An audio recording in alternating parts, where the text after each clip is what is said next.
আমি আল্লাহ তোমাদের কাছ থেকে যেটা চাই সেটা হচ্ছে তোমাদের অন্তরে যেটা দেখতে চাই, যে ওই কুরবানিটা আমি আল্লাহকে রাজি আর খুশি করার জন্য করো কিনা, এটা দেখার নাম হচ্ছে কুরবানি।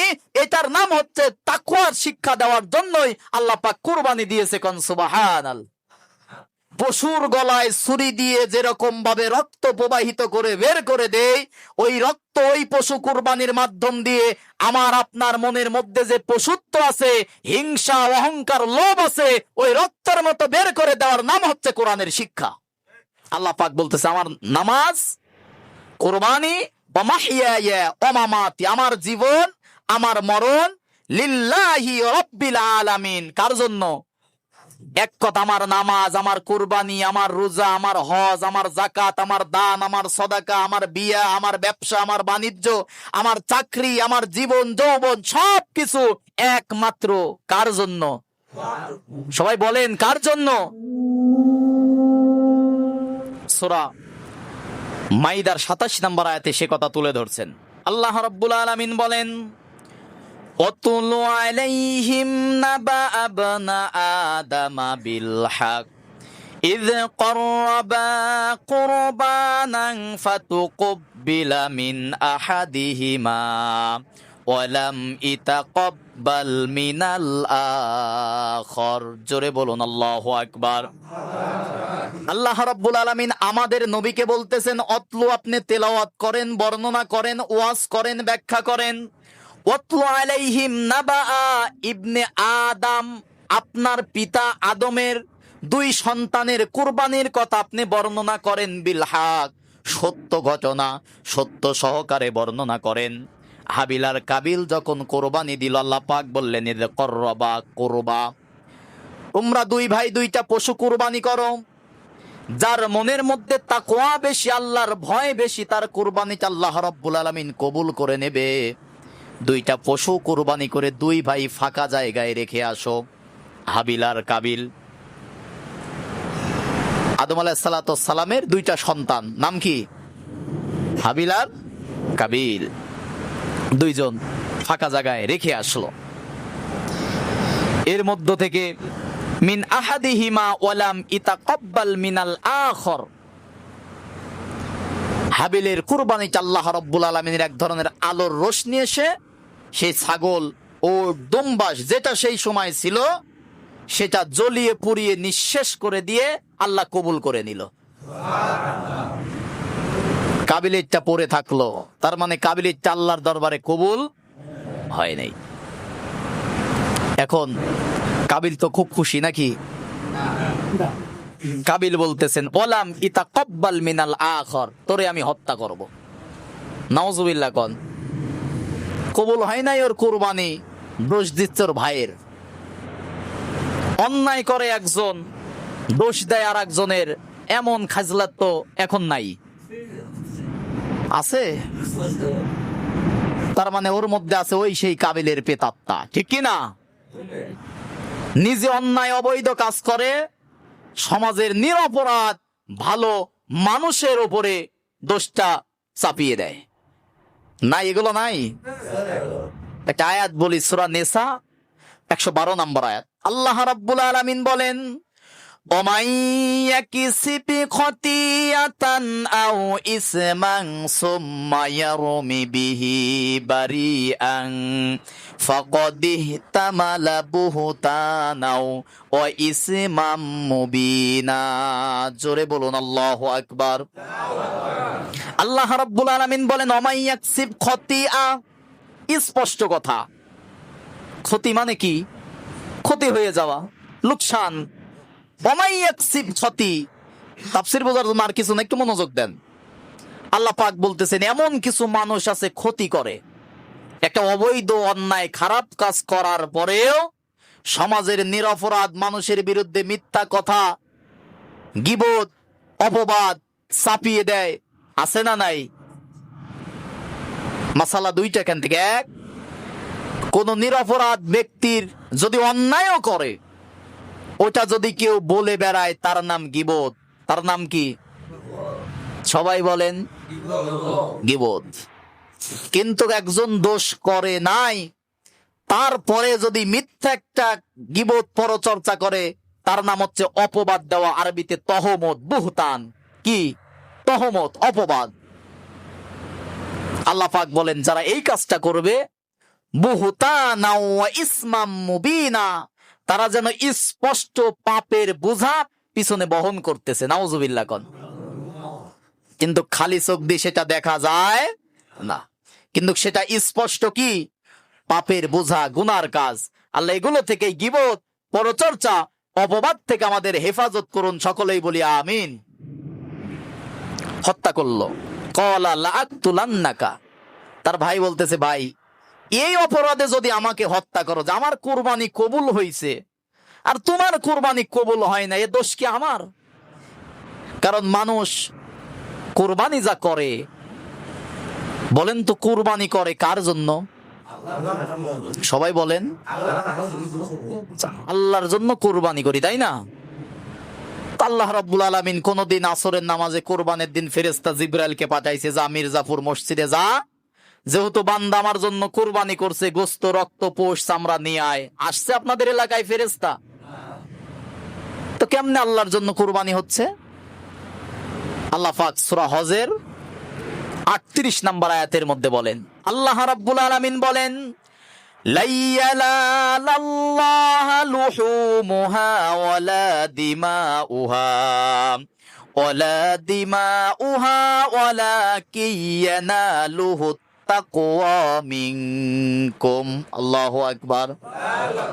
আল্লাহ রাব্বুল আলামিন বলেন, লাইয়ানালাল্লাহ, তোমরা যে পশু, গরু, ছাগল কুরবানি করো, উট, দুম্বা কুরবানি করো, লুহুমুহা, তার রক্ত, ওয়ালা দিমাউহা, তার গোশত, কোনো কিছুই আমি আল্লাহর দরবারে আসে না। আল্লাহ রাব্বুল আলামিন বলেন, ওয়ালাকিন ইয়ানালুহু তাকওয়া, আমি আল্লাহর কাছে যেটা পৌঁছাই তার নাম হচ্ছে তোমার নিয়াত, তোমার তাকওয়া। সুবহানাল্লাহ কোন। আল্লাহর কাছে পৌঁছায় কি? সবাই বলেন কি? মনের নিয়াত। যে আসলে এটা গোস্ত খাওয়ার জন্য দিচ্ছেন, নাকি আল্লাহর জন্য দিচ্ছেন, নাকি পাশের বাড়ির লোক বলবে এত টাকা পয়সা, এত কিরবন, কোরবানি দেয় না, এই কারণে দিচ্ছেন। এই জিনিসটা বোঝার মাপকাঠি কোথায়? অন্তরে। বলেন কোথায়? তাকওয়া। সবাই বলেন তো কি? তাকওয়া মানে হচ্ছে খোদা ভীতি। কখন থেকে শব্দটা? তাকওয়া মানে হচ্ছে ভয় করা। কাকে ভয় করা? সবাই বলেন কাকে ভয় করা? আল্লাহকে। তাহলে আল্লাহ পাক দেখেন স্পষ্ট কথা, আল্লাহ পাক বলেন, লাইয়ানালাল্লাহ, আমি আল্লাহ তোমাদের কাছ থেকে কিছু প্রতিদান চাই না। লুহুমুহা, যে পশু কোরবানি করে রক্তও চাই না। ওয়ালা দিমাউহা, দিমাউ মানে গোস্ত, গোস্তও চাই না। ওয়ালা কি ইয়ানালুহু তাকওয়া মিনকুম, আমি আল্লাহ তোমাদের কাছ থেকে যেটা চাই সেটা হচ্ছে তোমাদের অন্তরে যেটা দেখতে চাই, যে ওই কুরবানিটা আমি আল্লাহকে রাজি আর খুশি করার জন্য করো কিনা, এটা দেখার নাম হচ্ছে কুরবানি। এটার নাম হচ্ছে তাকওয়ার শিক্ষা দেওয়ার জন্যই আল্লাহ পাক কুরবানি দিয়েছে। কোন সুবহানাল্লাহ। তাহলে কুরবানি, পশু কুরবানি করব কাকে খুশি করার জন্য? সবাই বললেন না কাকে খুশি করার জন্য? আল্লাহকে। এখন কুরবানির শিক্ষাটা আসলে কি? আমরা পশু কুরবানি করি, এটার আরেকটা ঘটনা সূরা সফফাতের মধ্যে আসছে। মূল শিক্ষা বলতেই পারবো না, 37 নম্বর সূরার মধ্যে আল্লাহ পাক বিস্তারিত দিয়েছে।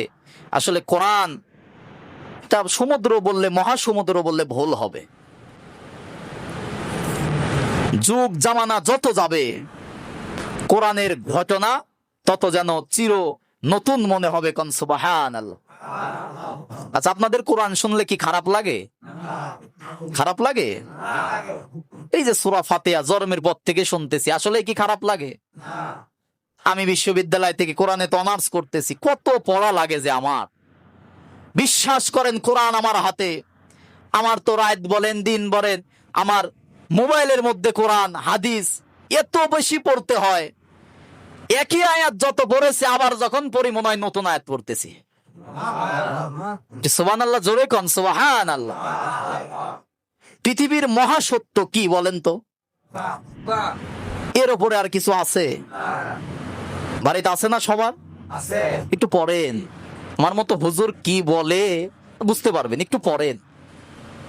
শুধু একদিন শোনা বলার বিষয় না, রবের দেওয়া পয়গাম হাযা বালাগুল লিন্নাস, রবের পক্ষ থেকে গোটা মানব সভ্যতার জন্য যে কিতাব, যে চিঠি, যে পয়গাম এসেছে, আফসোসে মুসলমানের জন্য গোটা জীবন চলে গেল, এক পাতা পড়লো না, বুঝা তো অনেক দূরে থাক। ঠিক কিনা বলেন? পড়তে হবে ভাইরা আমার, কোরআন পড়েন। কোন হুজুর কি বলছে, কোন বক্তা কি বলছে, কোন নেতা কি বলছে, কোন পীর কি বলছে দেখার দরকার নাই। আপনার কাছে তো কোরআন আছে, আপনি কোরআন পড়েন, সঠিক দল, সঠিক মত, ওই জান্নাতের পথ আপনি নিজেই খুঁজে পাবেন। কোরআন ধরেন। ধরে আছে 8 রশি, আছে না এক পীর? 8 রশি, এত রশি দিয়ে হবে কি? রশি তো একটা, কি কোরআনের রশি ধরেন। ওই 8 রশি 14 রশি বাদ দেন, কোরআন ধরেন। কোরবানি শব্দটার মূল শব্দ হচ্ছে উদহিয়া। সবাই বলেন তো কি? একটু বলেন। উদহিয়া মানে হচ্ছে জ্বালিয়ে দেওয়া, পুড়িয়ে দেওয়া, নিঃশেষ করা। ওই যে হাবিল আর কাবিল দিয়ে আসলো, আল্লাহর পক্ষ থেকে নূরের আলো এসে কি করলো? জ্বালিয়ে পুড়িয়ে নিঃশেষ করে দিল। কোরবানির 1 নম্বর শিক্ষা, আপনি যখন পশু কোরবানি করবেন, ওই পশু কুরবানির মাধ্যম দিয়ে আপনার অন্তরের মধ্য থেকে যদি কোনো খারাপই থাকে, ওগুলো জ্বালিয়ে পুড়িয়ে নিঃশেষ করে দেওয়া। আর একটা শব্দ কোরবানির আছে, তার নাম হচ্ছে নাহার। সবাই বলেন তো কি? নাহার। নাহার শব্দের শাব্দিক অর্থ প্রবাহিত করা। এই যে এখন যে নদীটা পানি কিন্তু চলতেছে, একদিকে যাচ্ছে, এটাকে আপনি এখন নাহার বলতে পারেন, চলমান। পশুর গলায় যখন ছুরি চালাই, রক্ত কি চলমান না, বের হয়ে যায় না? এর নাম আরবিতে নাহার, আরবিতে নাহার। তাহলে কুরবানির একটা নাম কি? নাহার, রক্ত প্রবাহিত করা। এর মানে পশুর গলায় ছুরি দিয়ে রক্ত বের করে দেওয়া নাকি? কি কি শিক্ষাটা কি? নিজের মনের মধ্যে যে পশুত্ব আছে, পশুত্ব কি? অহংকার, হিংসা, লোভ আছে না নাই? সব আমার হোক, আমার ভাইয়ের যেন না হয়, আছে না এরকম মন? কুরবানির মূল শিক্ষা এটা। পশুর গলায় ছুরি দিয়ে যেরকম ভাবে রক্ত প্রবাহিত করে বের করে দেয়, ওই রক্ত ওই পশু কুরবানির মাধ্যম দিয়ে আমার আপনার মনের মধ্যে যে পশুত্ব আছে, হিংসা, অহংকার, লোভ আছে, ওই রক্তের মতো বের করে দেওয়ার নাম হচ্ছে কোরআনের শিক্ষা। বছরের পর বছর কুরবানি দেই, রুটি বানায়া গোস্তর ঝোলের মধ্যে সুবায়া সুবায়া খাই, ওই রক্ত আর ওই পশু কুরবানি থেকে নিজের মনের পশুকে কোনোদিন কুরবানি দিতে আজও পারলাম না। খালি কি গোস্ত খাওয়ার জন্য আসছে কুরবানি? শিক্ষা এটা। কোরআনে আর একটা শব্দ আসছে কোরবানির, নুসু। বলেন তো কি? সবাই বলেন। আরবি শব্দ বললে সওয়াব হবে। নুসু, সূরা আনআম 61 নম্বর আয়াত। আল্লাহ রাব্বুল আলামিন বলেন, কুল ইন্না সালাতি ওয়া নুসুকি ওয়া মাহইয়ায়া ওয়া মামাতি লিল্লাহি রাব্বিল আলামিন। জোরে বলুন আল্লাহু আকবার। আল্লাহ রাব্বুল আলামিন বলেন, হে নবী আপনি বলেন, আপনার উম্মতদেরকে এই কথাই বলতে বলেন, কুল ইন্না সালাতি, নিশ্চয় আমার নামাজ। কার জন্য? এই যে নামাজ পড়বো কার জন্য? আসর পড়বো কার জন্য? গোটা জীবনের নামাজ একমাত্র কার জন্য? অনুসুক। তারপর কোরবানি কার জন্য? এই নুসুকের অর্থ 3টা। 1, নুসুক মানে পশু কোরবানি করা। 2, এই নুসুক মানে হচ্ছে হজের ক্রিয়াকর্ম। 3, নুসুক মানে হচ্ছে জীবনের ত্যাগ। এটাও একটা কোরবানি।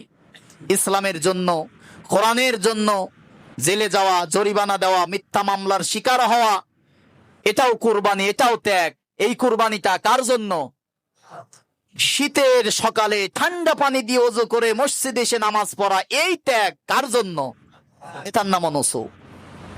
আল্লাহ পাক বলতেছে, আমার নামাজ, কোরবানি, ওয়া মাহইয়ায়া ওয়া মামাতি, আমার জীবন, আমার মরণ, লিল্লাহি রাব্বিল আলামিন। কার জন্য?